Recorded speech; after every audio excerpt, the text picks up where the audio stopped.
बात करेंगे बड़ी खबरों की, उससे पहले चलते हैं हेडलाइन की ओर। मोदी जी अब अपना चेहरा दिखाकर भी चुनाव नहीं जितवा सकते, पीएम के पटना दौरे से पहले मीसा का तंज।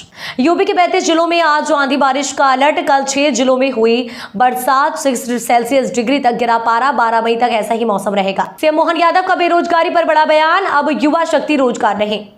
टीचर ने क्लास 2 के छात्रा संग की अश्लील हरकतें, सिसकने लगी बच्ची, लोगों ने स्कूल में लगा दिया ताला। एक जवान के बदले 3 आतंकी, 40 घंटे तक चला एनकाउंटर, सेना बोली सुरक्षित है कश्मीर। क्या मुसलमानों को आरक्षण देना संविधान के खिलाफ, पीएम मोदी क्यों डरा रहे हैं, अभी कहां कैसे मिल रहा है रिजर्वेशन। अब खबरें विस्तार से। प्रधानमंत्री नरेंद्र मोदी एक बार फिर से बिहार दौरे पर आ रहे हैं। 12 मई पटना में पीएम मोदी का रोड शो है और फिर 13 मई को 3 रैलियां हैं।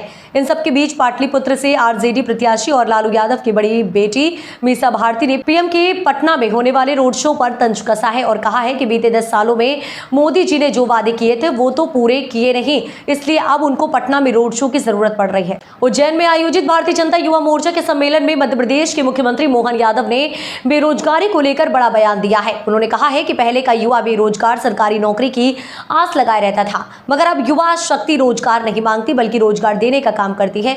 इस सम्मेलन में भारतीय जनता युवा मोर्चा के राष्ट्रीय अध्यक्ष तेजस्वी सूर्या भी शामिल हुए। मुख्यमंत्री मोहन यादव के गृह नगर क्षेत्र उज्जैन लोकसभा सीट पर 13 मई को मतदान होना है। ऐसे मुख्यमंत्री मोहन यादव लगातार उज्जैन, रतलाम, मंदसौर और देवास लोकसभा सीट के अंतर्गत होने वाले अलग अलग कार्यक्रमों में हिस्सा ले रहे हैं।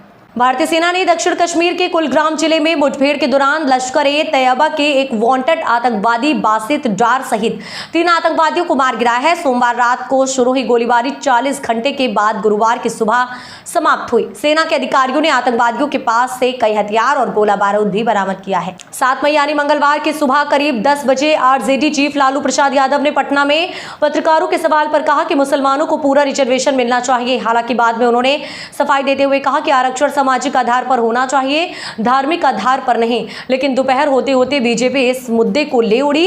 पीएम मोदी ने दोपहर बाद मध्य प्रदेश के धार में एक चुनावी सभा में कहा कांग्रेस चुप है, लेकिन आज उसके एक सहयोगी दल ने एनडीए गठबंधन के इरादों को पुष्टि कर दी है। उनके नेता जो चारा घोटाले के मामले में जेल में हैं और कोर्ट से सजा पा चुके हैं, अभी जमानत पर बाहर आए हैं। सुप्रीम कोर्ट में गुरुवार 9 मई को goods and service tax GST से जुड़े मामले में सुनवाई करेगा। पिछली सुनवाई 2 मई को हुई थी। इसमें कोर्ट ने केंद्र से जीएसटी एक्ट के तहत 1 से 5 करोड़ रुपए के डिफॉल्ट के लिए जारी किए गए नोटिस और गिरफ्तारियों का डेटा मांगा है। कोर्ट ने कहा कि कभी कभी गिरफ्तारियां नहीं की जाती हैं, लेकिन लोगों को नोटिस जारी करके गिरफ्तारी की धमकी देकर परेशान किया जाता है। खबर वार्ड क्रमांक 41 नगर निगम से है, जहां स्वच्छता अभियान दिखावा बना हुआ है। वार्ड वासियों द्वारा बताया गया है कि कचरा अंदर की गलियों से नहीं उठाया जाता। वह सफाई कर्मी कभी कभी नजर आते हैं। 4-5 दिन में एक बार ही सफाई होती है। दवाइयों का छिड़काव सही समय पर नहीं होता। मच्छर के इस वार्ड में भरमार है। डेंगू व मलेरिया का खतरा बना हुआ है। इस वार्ड क्रमांक 41 में स्वच्छता अभियान वेंटिलेटर पर है। प्रियंका वाड्रा पहुंची मुंशीगंज शहीद स्मारक। आपको बता दें, प्रियंका गांधी ने शहीदों को दी श्रद्धांजलि। पत्रकारों से बात कर मोदी सरकार पर हमला बोला।